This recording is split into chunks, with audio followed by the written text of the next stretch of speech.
Hello friends, जय जगन्नाथ। मु सुधा मु स्वागत अच्छे मो नुआ भिडियो।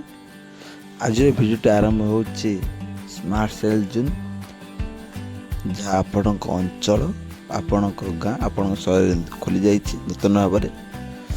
यह आपण अंचल मारकुणा जिला बालेश्वर रे खोली जाइए।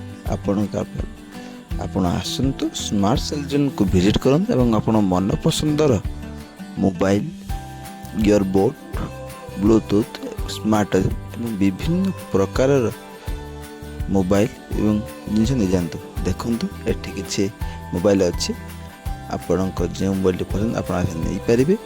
स्मार्ट सेल को विजिट करूँ और आपण विशेष ऑफर अच्छे, जहाँ आप दुकान आसी पहुँचला आपण को जनईदेवे और दिज्व। यही हूँ बालेश्वर जिला मारकुणा अंचल, जहाँ बस स्टैंड पाखरे ओवरब्रिज काम हो संबंध देखिए। आप रोच जय जगन्नाथ। वीडियो भल लगे लाइक कमेंट।